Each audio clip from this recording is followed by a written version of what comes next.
They'll never find me here. Peace and tranquility at last. What?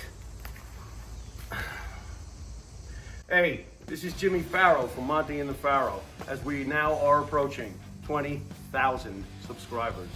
But I want to ask our subscribers to take the next step for us and become a full-fledged member of Monty and the Farrow. There's 3 levels to choose from. There's free autographs, there's free shirts. Come check us out and become a member of Monty and the Farrow. Later.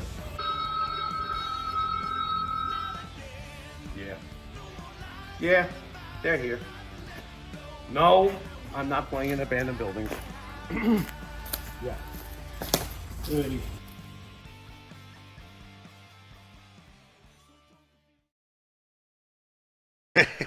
Look, you look like you have a great relationship with your daughters. Can you tell me about your daughters at all? When I go on social media, it looks like what a nice relationship you have with your family.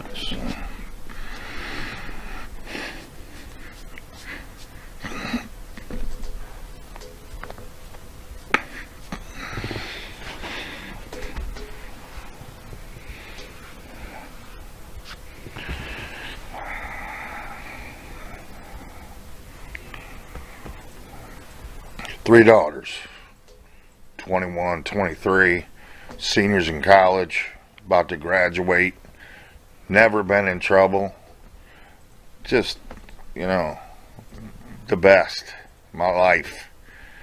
But I got a 6-year-old from another woman, and it's kind of hard because not everybody's getting along. I mean, I'm trying to get along, but sometimes other people make it impossible to work it out. But I'm as close with my oldest 2 daughters as I've ever been. I mean, I'm sure she'll be calling me tonight. We talk every day. I see each other almost, you know, as much as we can. But my 6-year-old's she's a little sweetheart, a little beauty, and they're all talented. My oldest daughter she could have been the UFC women's champion. She is that fucking badass. That freaking strong. She seems as strong as me I mean, she is an animal. But then her sister, all-star shortstop, all-star point guard in basketball, very athletic. But the oldest one was a gymnast, national champion, level 10 gymnast. Now that's a brutal, brutal sport. I remember when she was about 7 years old, I was showing Rich Franklin's wife. I said, "Guys, used to show my daughter had it's the sickest six-pack you ever seen in your life." And somehow they got posted on the internet, and kind of took some heat for it because everybody was accusing me of abusing her, feeding her steroids, and, you know, abusing her. I'm like, no, my daughter does what she wants. She's a badass killer. And gymnastics is hard, man. It's a hard job, and she just had it. But then I can't never say never. They're only 21 and 23. Right. I mean, when they come back from college next year, I hold the pads for them. I wrestle with them. They're tough, but... Would you want them to get into that lifestyle? Nah, you know, kinda. But they would have to commit to it, man. Right. I mean, it'd be pretty hard. I mean, because they're just going to... you got a nurse. She needs to get in there and make some money. She's been busting her ass. Nursing is a very hard major. How hard was it being on the road back when they were little?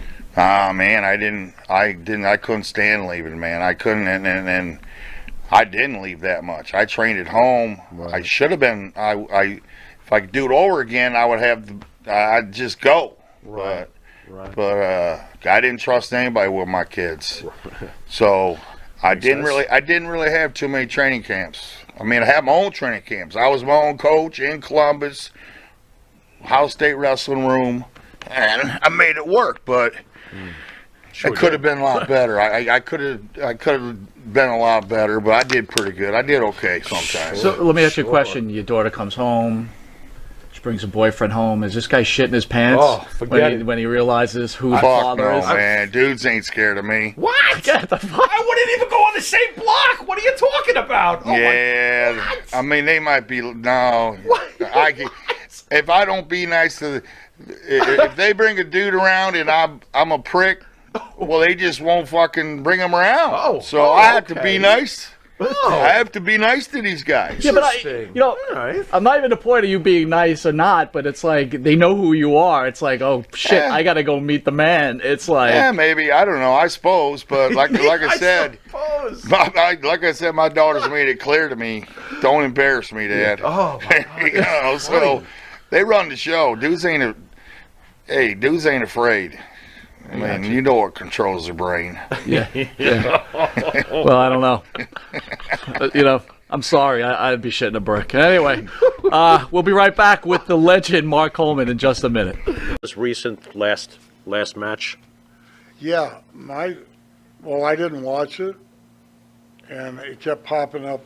I get YouTube everywhere in my house. It pops up on my cable, my big screen, and I never did really. I started to watch it.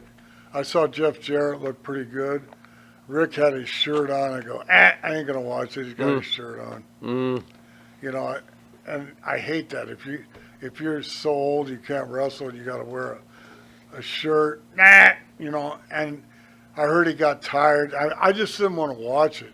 Now, you want to have a good match? Put me against Flair, and I challenge him right now. Don't wear the T-shirt. I won't wear one. Let's go out there and fucking nail each other. That would be. Oh my God. Yeah, I challenge him right now. Well, let me ask you this: were you a greater? Well, we were talking about last night's show, the greatest of all time. It was Hulk Hogan's birthday yesterday, and Was it really? yes. Okay. Would you consider yourself better than Ric Flair as one of the all-time greats? I'm better than Hogan and Flair. Nice. Yeah. Tell us why. Why do you feel that way? Well, Ric Flair's matches were all the same, and I used to put thoughts into my matches and try to mix it up, you know. And sometimes we get repeat. There's only so many different things you can do, but you know how many times you're gonna watch him go hit the rope and turn around, jump, go over the top, run down, come on, drop the elbow. How many times you can see it? That's every friggin' match he has. I like Rick, but I mean, I'm shooting from the hip. Yeah. I'm saying his matches are all alike. Mine, I couldn't take the bumps like Rick, but I don't think bumps are that realistic. Anyway, I tried to make my matches different. And as far as Hogan, he just had the ultimate push. Nice guy, had great interviews, big friggin' arms. He was just right for that time in the era. But as far as work and realistic and drawing money, I sold Madison Square Garden out 17 times. And I know that for a fact.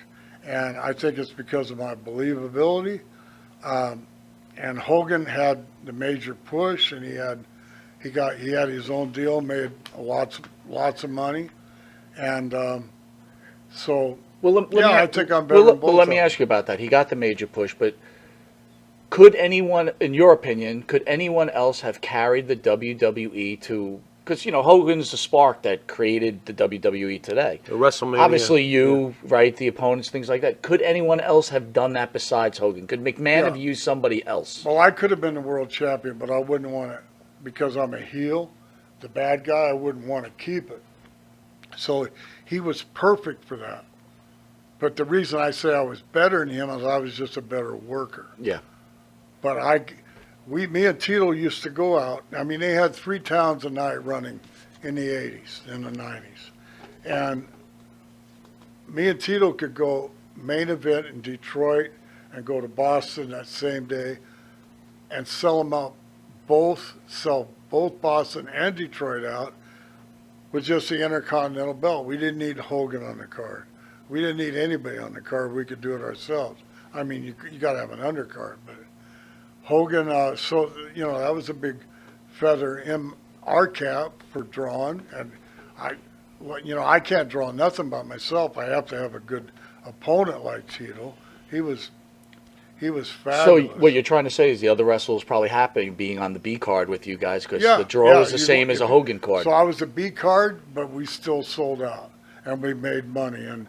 And oh, let's send Greg and Tito over there. Don't worry about it. We'll have Hogan go over here, and then I think there was even three cards on the weekends, and they probably still. Wrestling was just hot back then, but we could. The Intercontinental Champion could.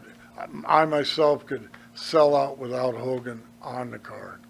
Key word being worker. You've mentioned it a couple of times. Who to Greg Valentine is the greatest worker in the history of pro wrestling? What's that? Who's the greatest worker in the history of pro wrestling to you? Besides myself? There you go. Well, we got the obvious. I mean, who's second to you? No, there's guys with different styles, you know, and I guess like Stone Cold Steve Austin, you know, Interesting. he did a Okay. phenomenal job in getting over, and The Rock had a lot of charisma, plus he knew how to work. I mean, there's a lot of other guys that could work good, you know. That's just off the top of my head. Right. Yeah. What's your thoughts on guys? I don't watch the current product. Okay. I can't really. I don't want to say anything bad about it, but I'm just past that. I watch WrestleMania, and that's about it. Oh, I don't blame you. Yeah. ESO Creative, one of the fans out there, wants to know any memories on the Poughkeepsie Civic Center. Yeah, it was really hot down in the basement, but we used to do all of our television after we left Allentown. We went to Poughkeepsie. Allentown was better, and so was even Hamburg, but he wanted to go to Poughkeepsie, and we'd be in that hot dressing room in the basement. But it was kind of, you know, at least they had air up there.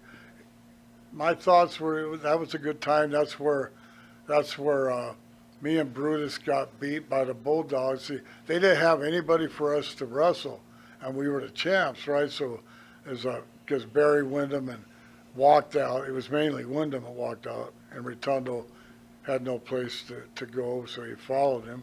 Came back with Dan Spivey. That didn't work.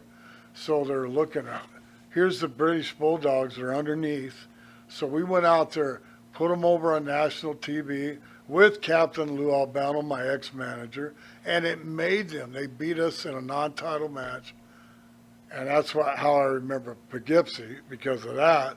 And we went over and sold.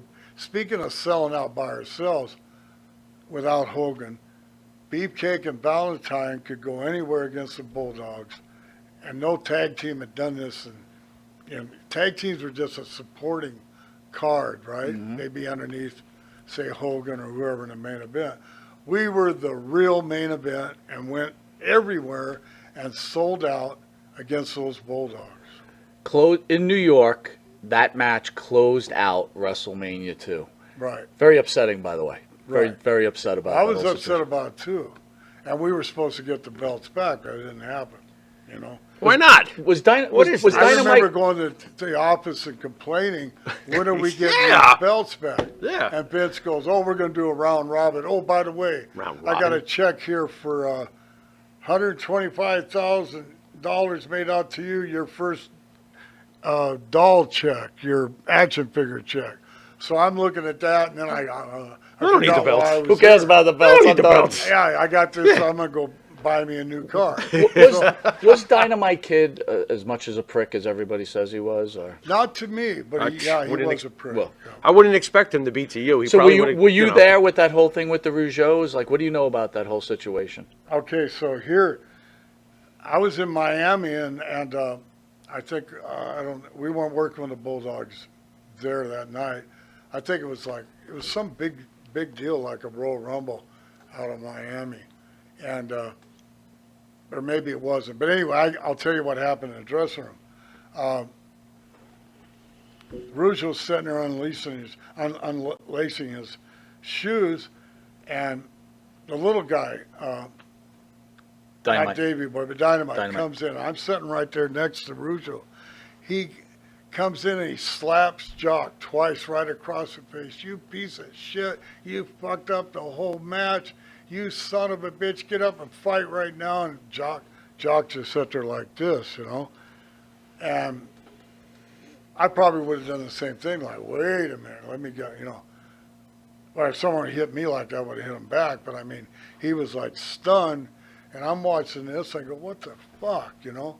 And so about a month later, or maybe it wasn't that long, maybe it's 2 weeks later when we're doing a TV somewhere and we're in the lunchroom and we're all coming out and I'm one of the last guys in there and all of a sudden I hear this BAM! And Rougeau was waiting for Dynamite Kid to come out and punched him and everybody said he had a bunch of coins in his hands or something to make his fist real hard, punched him in the face, and knocked about 4 teeth down his throat, and took off and left. Now, about a week later, I'm flying over to Europe, and they're going with me. I didn't think Dynamite was going to come, and he's just smiling, and he had 3 teeth missing, and that was bad. That was bad shit. But I don't know if Rougeau, I know he said, you know, he attacked him and waiting around the corner because he had been embarrassed. I don't know if he had a roll of quarters there, but he gave him a hell of a shot and knocked 3 teeth out. Isban Royals asking, why did you choose to wear the mask in the 1993 Survivor Series? Because they asked me to come up to Survivor Series and they said, we want you to wear a mask. And I go, oh, you paying me? I was thinking about the money and who was it? Shawn Michaels that I was. Yeah, I think it was Shawn, right? It was Yeah. the